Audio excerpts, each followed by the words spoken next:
Hello everyone, I'm Rutvi and I did this internship with Pine Biotech and I worked on the topic of multiple sclerosis. I was very fascinated by this topic and the kind of different characteristics it shows, like lesions and everything we will look ahead of. So the reason for choosing this topic was this one. So I'm an undergraduate third year student of biomedical sciences and I'm from India, Gujarat. My interests particularly are neuroscience, cancer neurobiology, and bioinformatics, precisely neuroinformatics. I've worked on DIPG, multiple sclerosis for this project, and autism and immunology. So before diving it into the project, I would like to brief you all about what actually multiple sclerosis is. So it is a central nervous system disorder, mainly a white matter diseases, which is a neurodegenerative diseases and it is characterized by the demyelination of the myelin sheath in the axons. Because of demyelination, the patients of multiple sclerosis suffer an acute episode of neurological disturbances. And also due to this demyelination, the balance between the brain and the body, that is the normal rhythm, also gets disrupted. So usually multiple sclerosis till now has been regarded as a white matter diseases, but since last 5 years there has been extensive research that shows that not only white matter but multiple sclerosis also affects the gray matter. Still the underlying causes of it have to yet to be unfolded. So talking about the morphology of multiple sclerosis, the pathology is characterized by the multiple focal lesions and the MS plaques that develops in white matter as well as gray matter areas of the cortical regions of the brain. So till now, scientists have found out that T cells, that is activated T cells in the lymph nodes, enter the CNS through blood-brain barrier, and then they start attacking the myelin sheath of the axon, due to which demyelination happens. But in the first place, there has been no research till date which shows that why these T cells or say B cells get activated and attack the myelin sheath. So talking about my research question and hypothesis, so my main research question was that patients of multiple sclerosis have less or deemed cognitive functions, and they usually tend to forget things and cannot pay attention to any particular thing.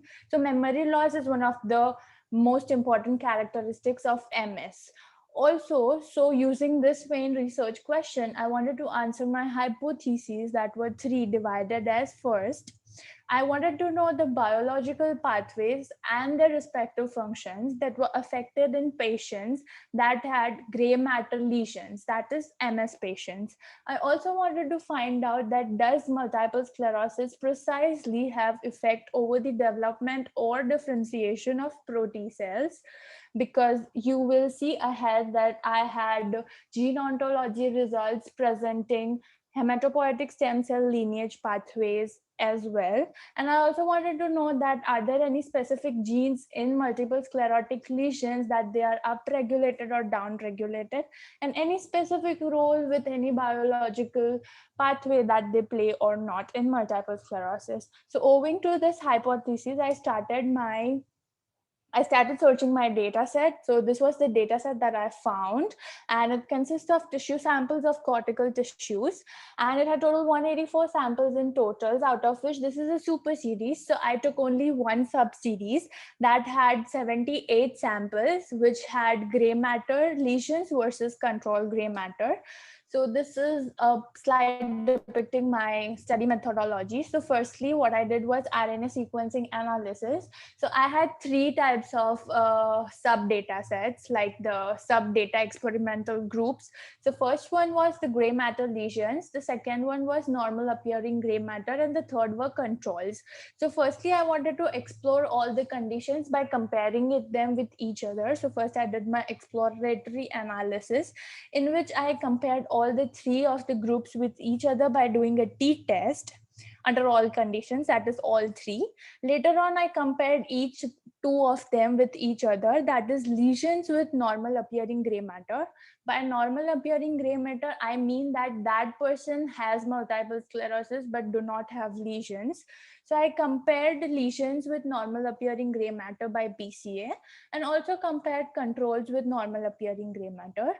The variation I saw was good in both, but the most variation I could see was among control and gray matter lesions, which we will see further. So I downstreamed my analysis and then went for comparative analysis between gray matter lesions and control gray matter. For differential gene expression, I used EDGE-R. And after getting upregulated and downregulated and significant genes, I did gene selection with top 700 genes that I got.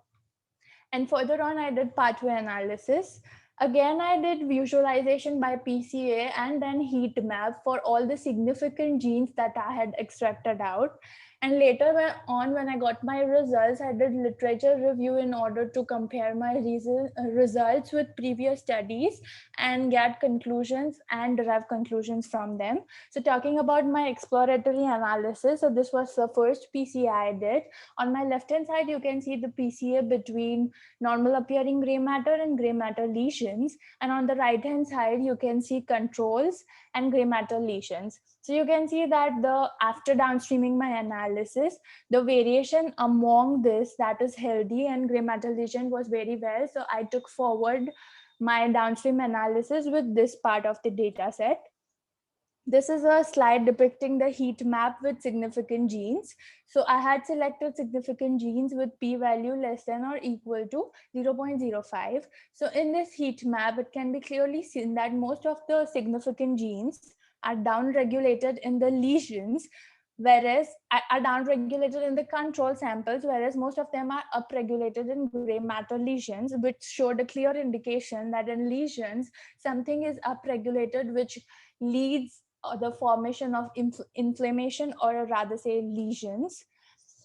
So after selecting upregulated and downregulated genes and my significant genes, I did pathway analysis using the human gauge pipeline on tBioInfo server.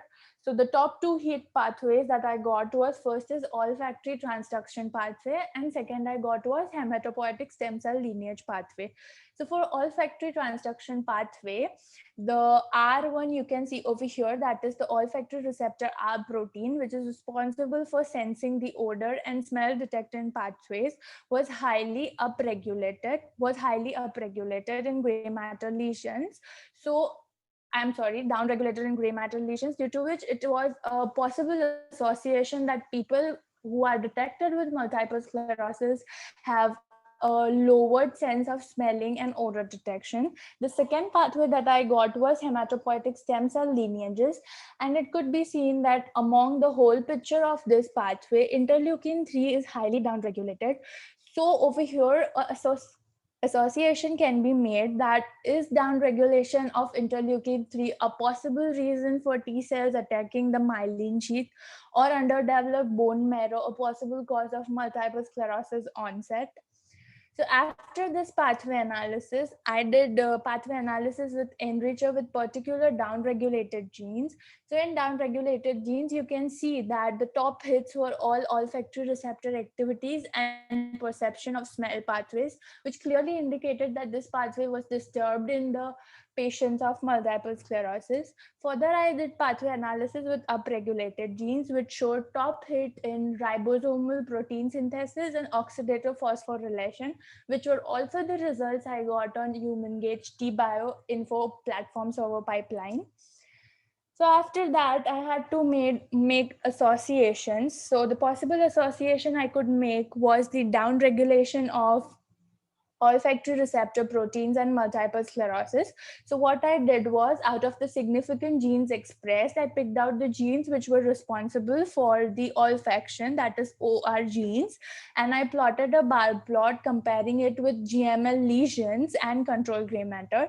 So in the bar plot, it is quite evident that in lesions, these genes are downregulated, and as compared to the control. So these were the top 12 genes. Again, this was my hypothesis. So I needed my validation to be concluded in order to prove that my findings are true, which would come ahead in the next slides. So after that, I also found that protein kinase A, which was severally related to my studies. So protein kinase A generally functions in cognitive functioning, like in activation of brain reward system or in preservance of short-term and long-term memory. So as per our KEGG analysis, PKA protein in the odor detection pathway is highly downregulated in multiple sclerosis patients which had lesions.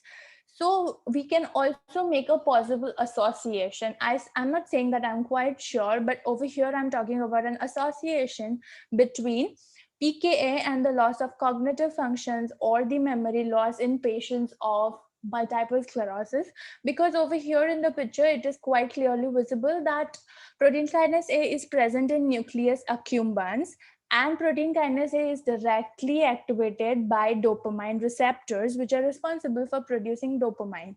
A loss of dopamine is also an important characteristic in patients of multiple sclerosis, and hence a possible relation can be made between PKA protein and memory loss in multiple sclerosis. Moving to the analysis of hematopoietic stem cell lineage pathways, there were 3 or 4 possible questions and associations I could possibly make. So still more research is needed in future to assess the precise effects of multiple sclerosis on differentiation of protein cells. But however, downregulation of interleukin in the whole hematopoietic stem cell lineage pathway shows that thrombocytopenia and neutropenia, which are often the main characteristics of patients of MS, regulation. So talking about the hypothesis, that is the top 12 olfactory genes that we found that were downregulated in GML patients, that is MS patients. I took another data set that had 106 samples. So 106 samples were divided into cortical normal appearing gray matter versus control gray matter. So again, this was a brain cortical tissue, gray matter tissue sample of, and I use this as a different data set, and I use this for validation.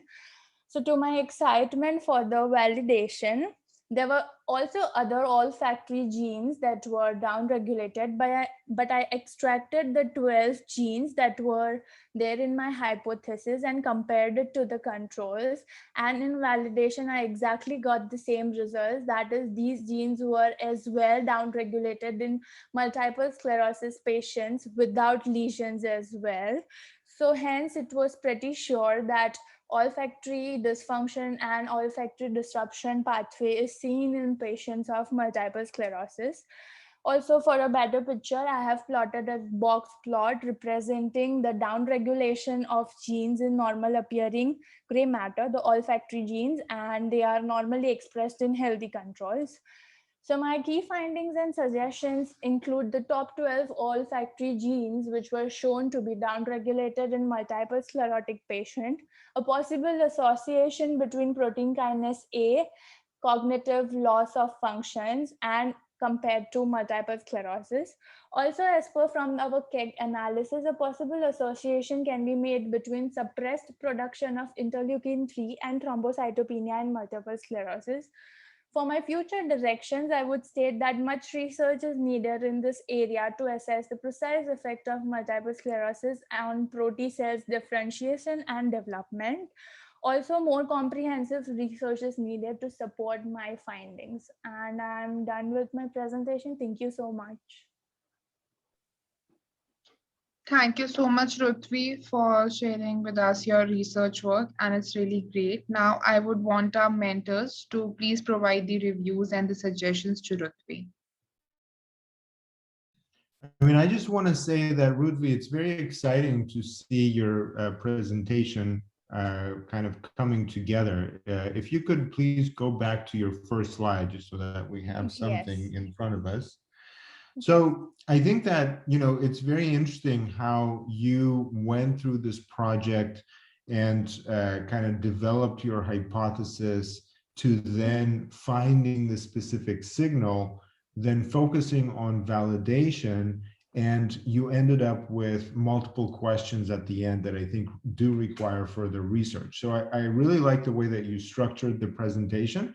And I'm hoping that, you know, as you move forward, I know that you still have some time left, that you will find an opportunity to collaborate with other people on addressing some of these questions, perhaps, or if you have some, you know, kind of further questions that appear that you would like to focus on. So could you speak a little bit about how this process worked for you? You know, how long did it take? When did you kind of clearly identify that specific question that you had in mind? Like, what was that like for you? Okay, so to be honest, I started in mid of February, and I am a biomedical sciences student with a zero experience in bioinformatics, and I'm not at all ashamed to say this, that I did not even knew that what NCBI stands for, or is there even a website named NCBI.